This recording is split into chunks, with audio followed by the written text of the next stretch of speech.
I hadn't planned to spend the weekend at Micah's house. It started as a casual suggestion, him tossing his car keys at me after our Thursday lecture and saying, "You should come out to the lake house. Just us and quiet for once." The truth was, I needed a break. University life had drained me, and something about Micah's easygoing energy made it hard to say no. We arrived just after dusk. His parents were away, as usual, and the place felt suspended in quietude. Wide halls, soft lamps, and the hum of distant crickets outside. As we dumped our bags near the stays, I heard a door open from above. That's when I saw him, Caleb. Micah's older brother was everything Micah wasn't. Where Micah was sunny and boyish, Caleb was dark-haired, calm, and silent. He didn't smile as he descended the stays, just nodded once in greeting. "Jamie, right," Caleb said, his voice low and oddly indifferent. "Yeah," I replied. My throat felt dry, and I didn't know why. He looked at me for a moment longer than necessary before turning away and disappearing into another room without a word. Micah laughed. "Don't mind him. Caleb's always been intense." Intense wasn't the word I would have chosen. Magnetic, maybe. Unreadable. He was like a page torn from a different book, one with fewer words but deeper meaning. Dinner was quiet. Caleb joined us, sitting across the table and saying little. I could feel his gaze occasionally flick to me when I wasn't looking directly, and every time our eyes met, I found it harder to look away. Micah, oblivious, filled the air with light talk about school, old summer memories, and how Caleb used to torment him as a kid. I laughed where appropriate, but I was too aware of the tension that had crept into the room like fog. After dinner, Micah excused himself early. "Headache," he said. I offered to clean up, but Caleb waved me off. "Leave it," he said simply. I walked down the dim hallway, stopping by the guest room to grab my charger. The room was small but warm, with paneling, a soft bed with folded sheets.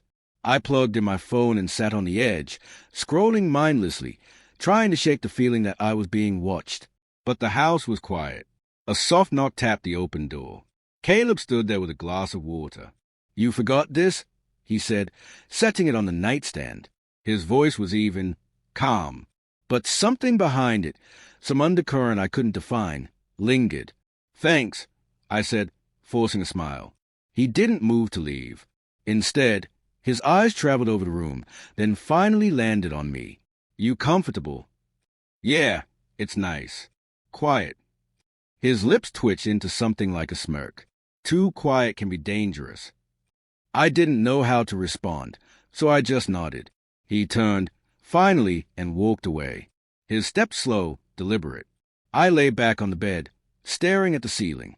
My mind raced, not with thoughts exactly, but sensations. The intensity of his gaze, the way his voice dipped when he spoke.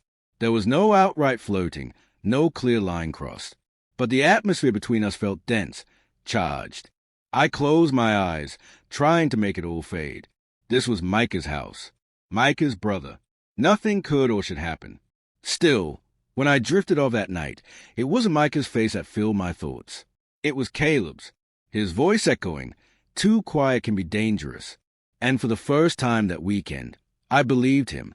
The morning light crept in through the blinds like a slow reveal, casting soft lines across the guest room walls. I woke earlier than expected, groggy but restless. Downstairs, I could already hear movement, cupboards opening, the quiet clink of ceramic on granite. I found Micah in the kitchen, hair still tousled from sleep, sipping coffee and scrolling through his phone. "Caleb's out back," he said without looking up. "He's always up early." "Right," I mumbled, grabbing a mug. My chest tightened slightly at the mention of his name.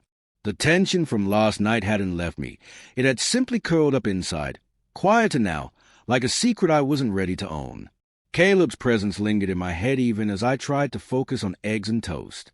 I felt like a guest in more ways than one, caught in something I hadn't expected and wasn't sure I could handle.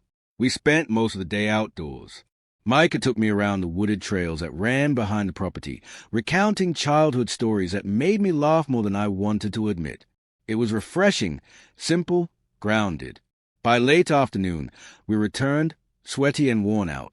Micah went upstairs to shower first, tossing a towel over his shoulder. "You're next," he said. Guest bathroom's all yours. I lingered in the hallway, suddenly hyper-aware of how silent the house had become again. I walked into the bathroom, peeled off my clothes, and let the warm water rinse away the dust and leaves. But no amount of water could wash off the feeling growing under my skin. When I stepped out, towel around my waist, the guest room door was half open. Inside stood Caleb. He was seated on the edge of the bed, elbows on his knees, as if he'd been waiting. He looked up, eyes moving slowly from my bare chest to my face. "Didn't think you'd take that long," he said, tone casual, like he belonged there. I froze, instinctively gripping the towel tighter. "You should knock," I said, keeping my voice even. The corner of his mouth curled slightly. I did. My heart pounded louder than it should have. There was no aggression in his posture, just stillness, control, something unreadable in his gaze.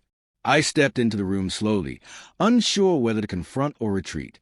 "What are you doing in here?" Caleb stood, closing the door behind him with a gentle click. Then, deliberately, he locked it. Panic flickered in me for a brief second, but it didn't root. Instead, a different kind of heat spread through my chest, an irrational mix of fear, excitement, and vulnerability. He turned toward me. "I think you know." My breath caught. I told myself to push past him, to leave, to say something definitive. But I didn't move. Not when he stepped closer. Not when his hand brushed my wrist, then stayed there. "You felt it too," he said quietly. I didn't answer. I didn't need to. My silence was loud enough. He reached out and ran his fingers slowly along the curve of my shoulder. His touch was light, barely there, but it burned. "I shouldn't," I murmured, more to myself than him. "But you want to," he replied. There was no space left between us. His breath mingled with mine. I searched his face for doubt, for hesitation, anything I could latch onto to pull myself back. But all I saw was certainty. Heat. Hunger. Then he kissed me. It wasn't rushed or forceful. It was slow. Certain. As if we had already crossed this line and our minds and our bodies were just catching up. The towel slipped. My fingers dug into his shirt. The world narrowed to his mouth, his hands, the sound of our breathing laid over one another like a symphony out of rhythm. When it ended, if it ended, I didn't remember pulling away. All I knew was the sound of the door unlocking behind him and Caleb whispering as he left. "This never happened, unless you wanted to." I stood there, still half naked, still caught between disbelief and desire. Micah called out from upstairs. I couldn't speak. The sun hung low the next morning, pouring pale gold across the hardwood floors like a quiet confession. I sat at the edge of the bed, still wrapped in the same towel from last night. My clothes remained untouched on the chair. I hadn't moved much. I hadn't slept. Outside the window, the lake glistened calmly, mocking, almost. It looked the same as it did yesterday. But everything inside me had changed. I eventually got dressed and made my way downstairs. Micah was in the living room, curled on the couch in a hoodie, eyes glued to a video on his phone. He looked up and grinned. "Finally up? You slept in like a corpse," he said. "Come eat." Caleb made pancakes. The mention of his name sent a dull ache through my chest. I forced a nod and walked into the kitchen. Caleb stood at the stove, his back to me, flipping the last pancake onto a plate. No glance, no greeting, as if nothing had happened. He placed the plate on the table and moved past me, brushing shoulders, deliberate, firm. I nearly dropped the glass I was holding. "Morning," he said plainly, taking a seat beside Micah and grabbing the remote. I stood still for a second longer before joining them at the table. The air felt too thick for something so ordinary. Micah chatted easily between bites, oblivious. Caleb didn't speak again. I didn't either. Every time I glanced at him, he seemed completely composed. Like he hadn't kissed me, touched me, pulled something from me I didn't even know existed. Like it was a page he had already turned. I barely touched my food. Later that afternoon, Micah suggested we go into town, pick up snacks and gas.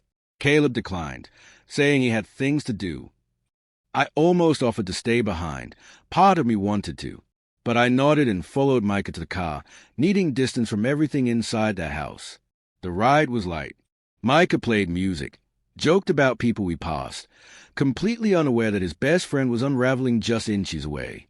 I hated myself for how easy it was to lie, for how fast my guilt could wear a smile. By the time we returned, the house was quiet again. Caleb wasn't in the living room or the kitchen. I wandered upstairs under the pretense of grabbing my charger, but my feet slowed near his room. The door was ajar. He sat at his desk, writing in a leather notebook, eyes focused. He didn't look up when I knocked. I wasn't sure if you were even still here, I said. He paused his writing but didn't turn. I live here. I stepped inside slowly. Last night was nothing, he said flatly, still not facing me. A moment. You should forget it. I waited for the sting to fade, but it didn't. Is that what you're doing? He closed the notebook with a soft thud and finally turned.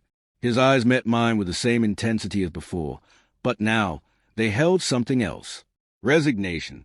I don't do relationships, he said, especially not with my little brother's friends. His words landed like cold rain. You kissed me, I whispered. You let me. Silence filled the room. Thick, sharp. I didn't come here looking for this, I said. I know. Neither did I. He stood up then, towering over me in the dim light. But that doesn't mean it wasn't real. My breath caught. You should go, Caleb said, before it gets harder.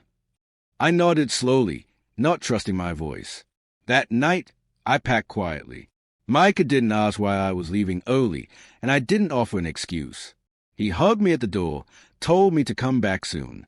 As I stepped outside, I caught Caleb standing in the hallway, arms crossed. Our eyes met for a heartbeat. Then I turned away. The wind felt colder than I remembered. I didn't cry until I was halfway down the road.